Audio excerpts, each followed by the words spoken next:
Gastric over severe gastric ಅಂದರೆ ಆ gastric ಬಂದರೆ ಬಿದ್ದೋಗ್ತಾ ಇದೆ. ಕೈ ಕಾಲೆಲ್ಲ ನಡುಗೋದು, ಸೆಕೆ ಆಗೋದು, ಗಾಬರಿ ಆಗೋದು. ನಾನು ಸತ್ತೋಗ್ತೀನಿ ಯಾರಾದರೂ ಇರ್ರಿ ಅಂತ ಹಿಡ್ಕೊಳಕ್ಕೆ ಓಡೋಗೋದು. ಜೀವನ ಸಂಜೀವನ ಡಾಕ್ಟರ್ ರಾಜಶೇಖರ್ ಸರ್ ಹತ್ರ ಬಂದ ಮೇಲೆ ನನಗೆ ಪುನರ್ಜೀವನ ಸಿಕ್ಕಿದೆ. ಸರ್ ಹೇಗೆ ಹೇಳಿದ್ರು ಆ ಥರ ನಾನು ಫುಡ್ನ ಫಾಲೋ ಮಾಡ್ತಾ ಬಂದೆ. ಒಂದು 3 ದಿನಕ್ಕೆ ನನಗೆ ಶುಗರು ಸ್ವಲ್ಪ ನಾರ್ಮಲಿಗೆ ಬಂತಲ್ಲ, ನನಗೆ ಧೈರ್ಯ ಬಂತು. ಅದೆಷ್ಟು ದೇವರು, ಸಾಕ್ಷಾತ್ ದೇವರೇನೆ ಅವ್ರನ್ನ ಇಲ್ಲಿ ಕಳಿಸಿದ್ದಾರೆ. ಎಷ್ಟು ಸಾವಿರಾರು ರೋಗಿಗಳು ಬರ್ತಾರೆ ಇಲ್ಲಿಗೆ. ನನ್ನ ಹೆಸರು ರಂಗಮ್ಮ ಅಂತ ಹೇಳಿ. ನಾನು ತುಮಕೂರು ಜಿಲ್ಲೆಯಿಂದ ಬಂದಿದ್ದೀನಿ. ತುಮಕೂರು ಸದಾಶಿವನಗರ ವಾಸಿ ರಂಗಮ್ಮ ಅಂತ ಹೇಳಿ. ನನ್ನ ಆರೋಗ್ಯ ಪರಿಸ್ಥಿತಿ ತುಂಬ ಹದಗೆಟ್ಟಿತ್ತು ಅಂದರೆ ಅದು ಹೇಳಲಿಕ್ಕೆ ಆಗಲ್ಲ. ನನಗೆ ಒಂದು ಕಾಯಿಲೆ ಇಲ್ಲ, 4-5 ಕಾಯಿಲೆ ಸ್ಟಾರ್ಟ್ ಆಯಿತು. ಮನೆಯಲ್ಲಿ ಟೆನ್ಷನ್ನು, ಮತ್ತು ಆ ಟೆನ್ಷನ್ ಏನಂತ ಗೊತ್ತಿಲ್ಲ, ಒಟ್ಟು ಡಿಪ್ರೆಷನ್ನು, ಸುಮ್ಮನೆ ಬಿದ್ದೋಗೋದು ಅಲ್ಲಲ್ಲೇ. ಮತ್ತು ಏನು ಹಾಸ್ಪಿಟಲ್ಗಂತೂ ತಿಂಗಳಿಗೆ 20-30 ಸಾವಿರ ಖರ್ಚು ಮಾಡ್ತಾಯಿದ್ದೆ. ಬರೀ ಫೀವರ್ ಆಗ್ತಾ ಇರೋದು.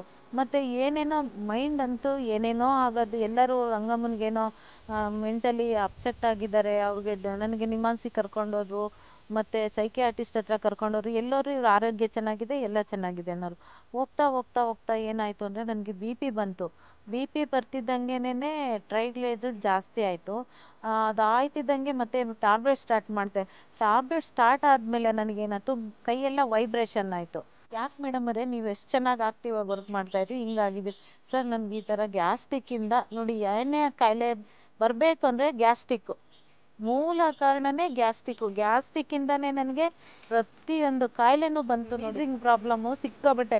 ಅದೆಲ್ಲ ಮೆಡಿಷನ್ಸು ಅದೆಲ್ಲ ತೊಗೊಂಡು ಬನ್ನಿ, ಟ್ರೈ ಮಾಡ್ತೀನಿ ಅಂತ ಹೇಳಿದ್ರು. ಸರ್ ಇಲ್ಲಿಗೆ ಬಂದೆ 1-2 ಡೇಸ್ ಸರೂ ಸ್ವಲ್ಪ ನನ್ನ ಮೇಲೆ ಅನುಮಾನನೇ ಇತ್ತು, ಇವ್ರಿಗೆ ಹೆಂಗೆ ನಾನು ಮಾಡೋದು ಅಂತ ಹೇಳಿ.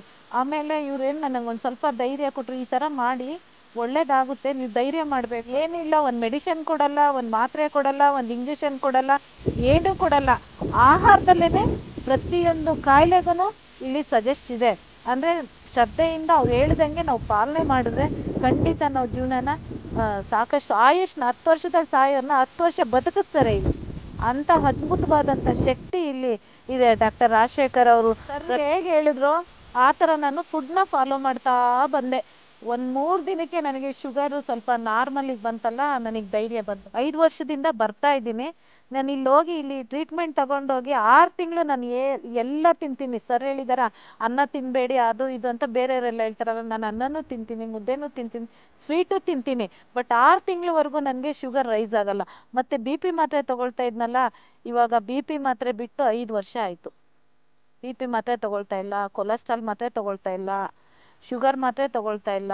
ಗ್ಯಾಸ್ಟ್ರಿಕ್ ಮಾತ್ರೆ ಅಂತೂ ನನಗೆ ಗ್ಯಾಸ್ಟ್ರಿಕ್ ಅನ್ನೋದು ಮರ್ತೇ ಹೋಗಿದೆ. ಈ ಗ್ಯಾಸ್ಟ್ರಿಕ್ಕಿಗೆ ಲಕ್ಷಾಂತರ ರೂಪಾಯಿ ಖರ್ಚು ಮಾಡಿದ್ದೆ ನಾನು. ಆ ಗ್ಯಾಸ್ಟ್ರಿಕ್ ಅನ್ನೋದು ಮಾಯನೇ ಆಗಿದೆ ನನಗೆ. ಈಗ ಗ್ಯಾಸ್ಟ್ರಿಕ್ ಅಂದರೆ ಏನಂತಾನೆ ಗೊತ್ತಾಗ್ತಾ ಇಲ್ಲ. ಅಷ್ಟು ಅದ್ಭುತವಾದಂಥ ಒಂದು ಶಕ್ತಿ ಇಲ್ಲಿ ಚಾಮರಹಳ್ಳಿನಲ್ಲಿ ಡಾಕ್ಟರ್ ರಾಜಶೇಖರ್ ಸರ್ ಹತ್ರ. ಅವ್ರಿಗೆ ಅದೆಷ್ಟು ಥ್ಯಾಂಕ್ಸ್ ಹೇಳೋದು ಸಾಲದು. ಸಾವಿರಾರು ಜನಕ್ಕೆ ಒಂದು ಪುನರ್ಜೀವನ ಕೊಡ್ತಾ ಇದ್ದಾರೆ. ಯಾರ್ಯಾರು ಕಷ್ಟದಲ್ಲಿ ಈ ಥರ ಶುಗರು, BP, ಕೊಲೆಸ್ಟ್ರಾಲು ಎಲ್ಲ ಇದೆಯಲ್ಲ, ಅವರೆಲ್ಲರೂ ದಯಮಾಡಿ ಬನ್ನಿ. ಯಾವುದೇ ರೀತಿ ಚಮತ್ಕಾರ ನಡೆಯಲ್ಲ, ಇಲ್ಲಿರೋ ಭೂಮಿನಲ್ಲಿ ಚಮತ್ಕಾರ ಇದೆ. ಡಾಕ್ಟರ್ ರಾಜಶೇಖರ್ ಸರ್ ಹತ್ರ ಚಮತ್ಕಾರ ಇದೆ. ಕುಟುಂಬದವರಂತೂ ತುಂಬ ಹಗಲು ರಾತ್ರಿ ಸಮಾಜಕ್ಕಾಗಿ ಒಂದು ಸೇವೆ ಮಾಡ್ತಾ ಇದ್ದಾರೆ. ಅವ್ರ ಸೇವೆಗೆ ನಾನು ಕೈ ಜೋಡಿಸ್ತೀನಿ. ಸದಾ ನಿರಂತರವಾಗಿ ನಾನು ಅವ್ರ ಜೊತೆನಲ್ಲಿರ್ತೀನಿ. ಅವ್ರಿಗೆ ಇನ್ನೂ 100 ವರ್ಷ ಆಯಸ್ಸು ಕೊಡಲಿ ಅಂತ ದೇವರಲ್ಲಿ ಪ್ರಾರ್ಥನೆ ಮಾಡ್ತೀನಿ. ಥ್ಯಾಂಕ್ ಯು, ಧನ್ಯವಾದ.